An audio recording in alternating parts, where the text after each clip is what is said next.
लोकतंत्र के इस मंदिर में दोहराना चाहता हूं, ऑपरेशन सिंदूर जारी है। पाकिस्तान भी भली भांति जान गया है कि भारत का हर जवाब पहले से ज्यादा तगड़ा होता है, तो भारत आगे कुछ भी कर सकता है। हमने पाकिस्तान को सैन्य शक्ति को तहस नहस कर दिया था और यही हमारा जवाब था, यही हमारा जज्बा था। और आज पाकिस्तान भी भली भांति जान गया है कि भारत का हर जवाब पहले से ज्यादा तगड़ा होता है।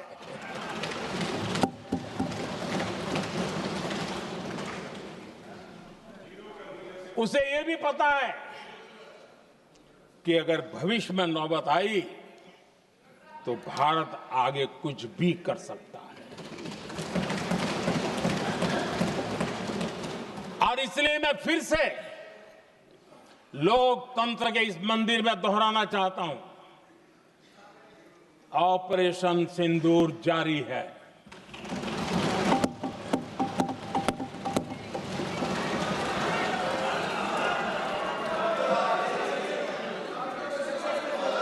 पाकिस्तान ने दुस्साहस की अगर कल्पना की तो उसे करारा जवाब दिया जाएगा।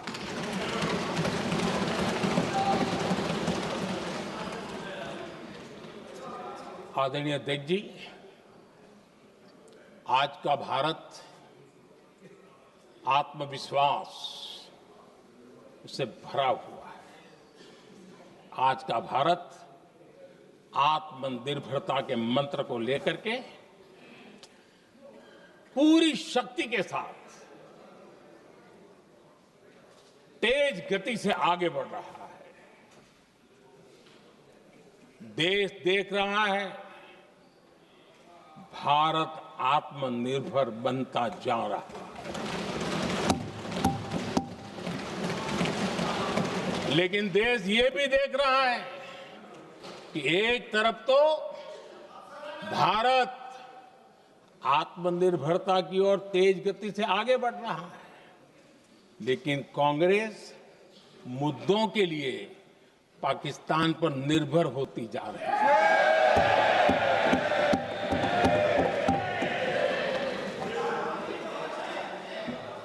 मैं आज पूरा दिन देख रहा था, जो 16 घंटे से जो चर्चा चल रही है, दुर्भाग्य से। प्लीज बैठिए, सब जवाब दे दिया आपका। आप सुनते नहीं, सबका जवाब दे दिया। Please no. दुर्भाग्य से सुनिए जवाब। कांग्रेस को पाकिस्तान के मुद्दे इंपोर्ट करने पड़ रहे हैं।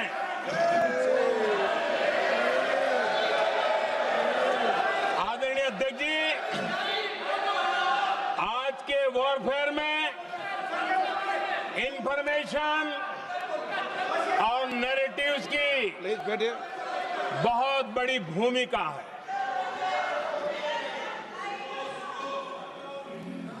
नैरेटिव घड़ करके, एआई का भी भरपूर उपयोग करके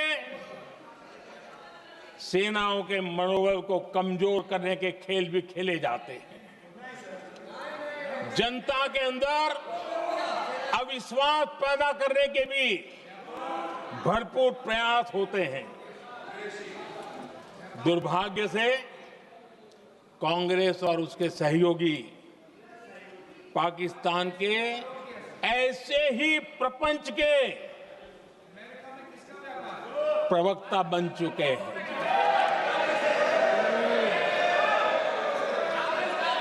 आदरणीय अध्यक्ष जी, देश की सेना ने, आदरणीय अध्यक्ष जी, ये तरीका है देश आपका? की सेना ने, बैठिए बैठिए। देश की सेना ने सर्जिकल स्ट्राइक की। बैठिए।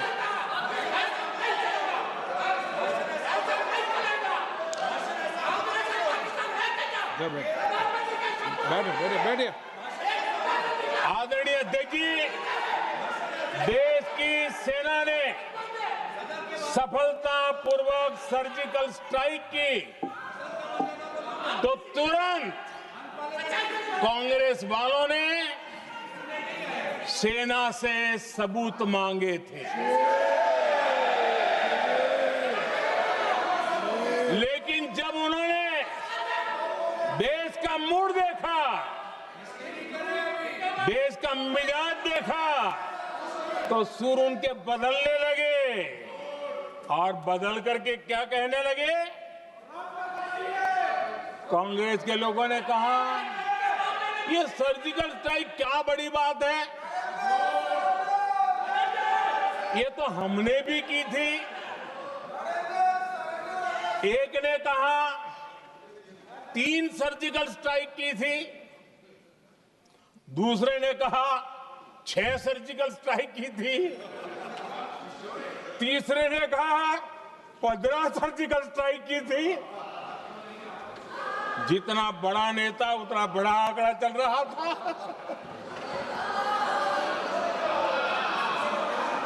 आदरणीय अध्यक्ष जी, इसके बाद बालाकोट में सेना ने एयर स्ट्राइक की। अब एयर स्ट्राइक तो ऐसी थी कि वो कुछ कह नहीं सकते थे, इसलिए ये तो नहीं कहा कि भाई हमने भी की थी। उसमें तो उन्होंने समझदारी दिखाई, लेकिन फोटो मांगने लगे। एयर स्ट्राइक हुई तो फोटो दिखाओ, क्या कहां गिरा, क्या तोड़ा, कितने मरे, बस यही पूछते रहे। पाकिस्तान भी यही पूछता था, ये भी यही पूछते थे। इतना ही नहीं, आदरणीय अध्यक्ष जी, जब पायलट अभिनंदन पकड़े गए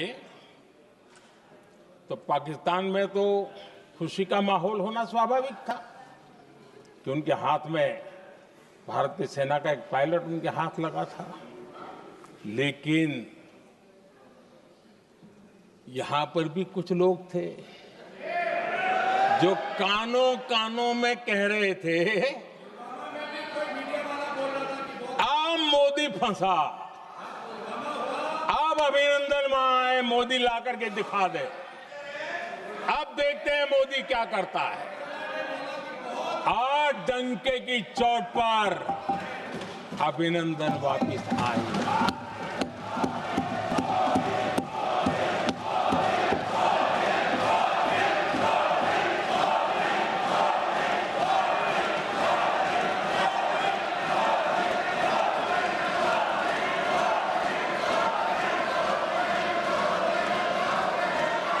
अभिनंदन को ले आए तो इनकी बोलती बंद हो गई। इनको लगा यार ये नसीब वाला आदमी है, हमारा हथियार हाथ से निकल गया। आदरणीय अध्यक्ष जी, पहलगाम हमले के बाद हमारा बीएसएफ का एक जवान पाकिस्तान के कब्जे में गया, तो फिर इनको लगा वाह बड़ा मुद्दा हाथ में आ गया है, अब मोदी फंस जाएगा। अब तो मोदी की फजीयत जरूर होगी। और उनकी इकोसिस्टम ने सोशल मीडिया में बहुत सारी कथाएं वायरल की कि ये बीएसएफ के जवान का क्या होगा, उसके परिवार का क्या होगा, ये वापस आएगा, कब आएगा, कैसे आएगा, न जाने क्या क्या चला दिया। आदरणीय अध्यक्ष जी, बीएसएफ का वो जवान भी आन बान शान के साथ वापस आया।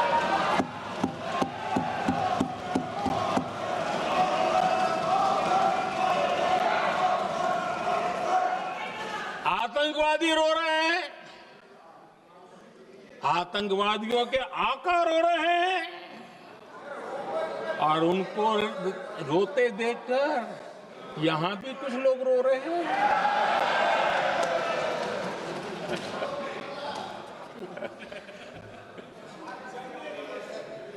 अब देखिए सर्जिकल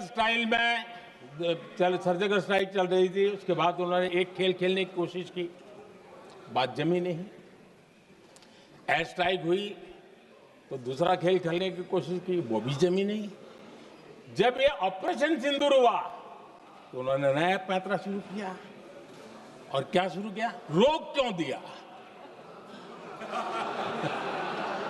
पहले तो मानने को तैयार नहीं थे कि मुक्त करते, अब कहते रोक क्यों दिया? वाह बयान बहादुरों,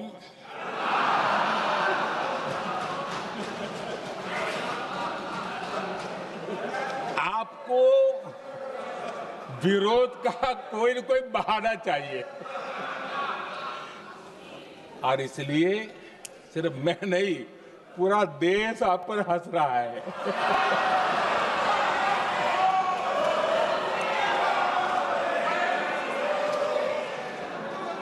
आदरणीय अध्यक्ष जी, सेना का विरोध, सेना के प्रति एक पता नहीं नेगेटिविटी, ये कांग्रेस का पुराना रवैया है।